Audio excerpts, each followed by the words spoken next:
Bible in a Year, the Message Version, June 13, 1 Kings chapter 11, verse 1 through chapter 12, verse 19. King Solomon was obsessed with women. Pharaoh's daughter was only the first of many foreign women he loved: Moabite, Ammonite, Edomite, Sidonian, and Hittite. He took them from the surrounding pagan nations of which God had clearly warned Israel. You must not marry them. They'll seduce you into infatuations with their gods. Solomon fell in love with them anyway, refusing to give them up. He had 700 royal wives and 300 concubines, 1,000 women in all. And they did seduce him away from God. As Solomon grew older, his wives beguiled him with their alien gods, and he became unfaithful. He didn't stay true to his God as his father David had done. Solomon took up with the Ashtoreth, the horror goddess of the Sidonians, and Molech, the horrible god of the Ammonites. Solomon openly defiled God. He did not follow his father David's footsteps. He went on to build a sacred shrine to Chemosh, the horrible god of Moab, and to Molech, the horrible god of the Ammonites, on a hill just east of Jerusalem. He built similar shrines for all of his foreign wives, who then polluted the countryside with the smoke and stench of their sacrifices.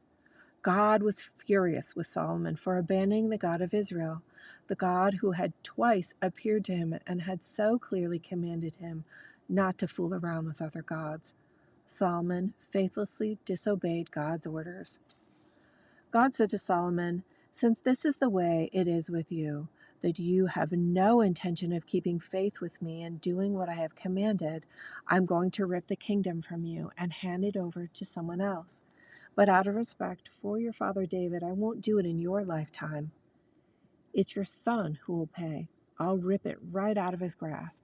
Even then, I won't take it all. I'll leave him one tribe in honor of my servant David, and out of respect for my chosen city, Jerusalem." God incited Hadad, a descendant of the king of Edom, into hostile action against Solomon. Years earlier, when David devastated Edom, Joab, commander of the army, on his way to bury the dead, massacred all the men of Edom. Joab and his army stayed there for 6 months, making sure they had killed every man in Edom. Hadad, just a boy at the time, had escaped with some of the Edomites who had worked for his father. Their escape route took them through Midian to Paran. They picked up some men in Paran and went on to Egypt, and to Pharaoh, king of Egypt, who gave Hadad a house, food, and even land. Pharaoh liked him so well that he gave him the sister of his wife, Queen Tapines, in marriage. She bore Hadad a son named Gabath, who was raised like one of the royal family. Genabath grew up in the palace with Pharaoh's children. While living in Egypt, Hadad heard that both David and Joab, commander of the army, were dead. He approached Pharaoh and said, "Send me off with your blessing. I want to return to my country." "But why?" said Pharaoh. "Why would you want to leave here? Hasn't everything been to your liking?" "Everything has been just fine," said Hadad, "but I want to go home. Give me a good send-off." Then God incited another adversary against Solomon, Rezon, son of Eladai, who had deserted from his master, Hadazezer, king of Zobah, after David's slaughter of the Arameans. Rezon collected a band of outlaws and became their leader. They later settled in Damascus, where Rezon eventually took over as king. Like Hadad, Rezon was a thorn in Israel's side all of Solomon's life. He was king over Aram, and he hated Israel. And then, the last straw, Jeroboam, son of Nebat, rebelled against the king. He was an Ephraimite from Zeradah, his mother a widow named Zerah. He served in Solomon's administration. This is why he rebelled. Solomon had built the outer defense system, the Millo, and had restored the fortifications that were in disrepair from the time of his father David. Jeroboam stood out during the construction as strong and able. When Solomon observed what a good worker he was, he put the young man in charge of the entire workforce of the tribe of Joseph. One day, Jeroboam was walking down the road out of Jerusalem. Ahijah, the prophet of Shiloh, wearing a brand new cloak, met him. The two of them were alone on the remote stretch of road. Ahijah took off new cloak that he was wearing and ripped it into 12 pieces. Then he said to Jeroboam, "Take 10 of these pieces for yourself. This is by order of the God of Israel. See what I am doing. I'm ripping the kingdom out of Solomon's hands and giving you 10 of the tribes in honor of my servant David and out of respect for Jerusalem, the city I especially chose. He will get one tribe. And here's the reason. He faithlessly abandoned me and went off worshiping Ashtoreth, goddess of the Sidonians, Chemosh, god of the Moabites, and Molech, god of the Ammonites. He hasn't lived the way I showed him, hasn't done what I have wanted, and haven't followed directions or obeyed orders as his father David did. Still, I won't take the whole kingdom away from him. I'll stick with him through his lifetime because of my servant David, whom I chose and who did follow my directions and obey my orders. But after that, I'll remove the kingdom from his son's control and give you 10 tribes. I'll leave you one tribe for his son, to maintain a witness to my servant David in Jerusalem, the city I choose as a memorial to my name. But I have taken you in hand. Rule to your heart's content. You are to be the king of Israel. If you listen to what I tell you and live the way I show you and do what pleases me, following directions and obeying orders as my servant David did, I'll stick with you no matter what. I'll build you a kingdom as solid as the one I built for David. Israel will be yours. I am bringing pain and trouble on David's descendants, but the trials won't last forever." Solomon ordered the assassination of Jeroboam, but he got away to Egypt and found asylum there with the king Shishak. He remained in exile there until Solomon died. The rest of Solomon's life and rule, his work, and his wisdom, you can read for yourself in the Chronicles of Solomon. Solomon ruled in Jerusalem over all Israel for 40 years. He died and was buried in the city of David, his father. His son, Rehoboam, was the next king. Rehoboam traveled to Shechem, where all Israel had gathered to inaugurate him as king. Jeroboam had been in Egypt, where he had taken asylum from King Solomon. When he got the report of Solomon's death, he came back. Rehoboam assembled Jeroboam and all the people. They said to Rehoboam, "Your father made life hard for us, worked our fingers to the bone. Give us a break. Lighten up on us, and we'll willingly serve you. Give me 3 days to think it over, then come back," Rehoboam said. King Rehoboam talked it over with the elders who had advised his father, when he was alive. "What's your counsel? How do you suggest I answer the people?" they said. "If you will be a servant to this people, be considerate of their needs, and respond with compassion. Work things out with them. They'll end up doing anything for you." But he rejected the counsel of the elders and asked the young men he had grown up with, who were now carrying his favor, "What do you think?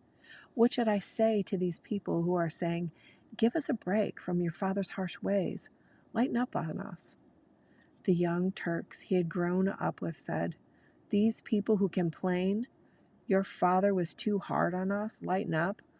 Well, tell them this: my little finger is thicker than my father's waist. If you think life under my father was hard, you haven't seen the half of it.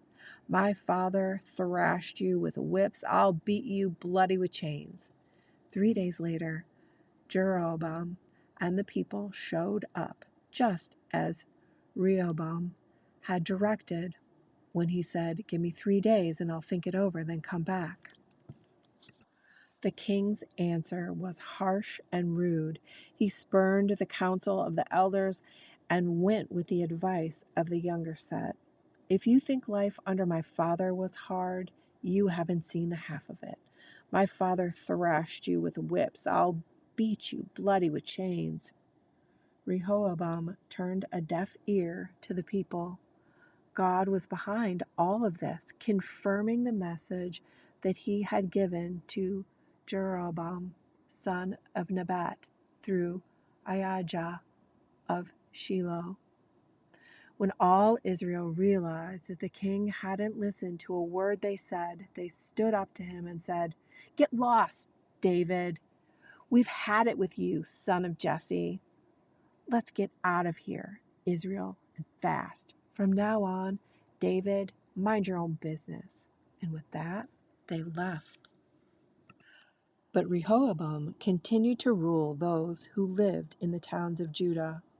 When King Rehoboam next sent out Adoniram, head of the workforce, the Israelites ganged up on him, pelted him with stones, and killed him. King Rehoboam jumped in his chariot and fled to Jerusalem as fast as he could. Israel had been in rebellion against the Davidic regime ever since. Acts chapter 9, verse 1 through verse 25. All this time Saul was breathing down the necks of the master's disciples, out for the kill. He went to the chief priests and got arrest warrants to take to the meeting places in Damascus, so that if he found anyone there belonging to the way, whether men or women, he could arrest them and bring them to Jerusalem. He set off. When he got to the outskirts of Damascus, he was suddenly dazed by a blinding flash of light. As he fell to the ground, he heard a voice, "Saul, Saul, why are you out to get me?" He said, "Who are you, Master?" "I am Jesus, the one you're hunting down. I want you to get up and enter the city. In the city, you'll be told what to do next." His companions stood there, dumbstruck. They couldn't believe it. They could hear the sounds, but couldn't see anyone, while Saul, picking himself up off the ground, found himself stone blind. They had to take him by hand and lead him into Damascus. He continued blind for 3 days. He ate nothing, drank nothing.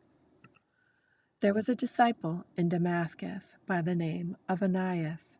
The master spoke to him in a vision. "Ananias." "Yes, master," he answered. "Get up and go to Straight Avenue. Ask at the house of Judas for a man from Tarsus. His name is Saul. He's there praying. He has just had a dream in which he saw a man named Ananias enter the house and lay hands on him so he could see again."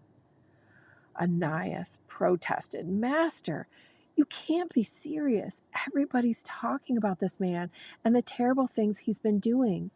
His reign of terror against your people in Jerusalem, and now he's shown up here with papers from the chief priests that could give him license to do the same to us." But the master said, "Don't argue. Go. I have picked him as my personal representative to non-Jews and kings and Jews. And now I'm about to show him what he's in for, the hard suffering that goes with this job. So Ananias went and found the house, placed his hands on blind Saul, and said, Brother Saul, the Master sent me.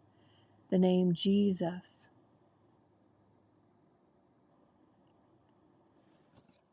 saves.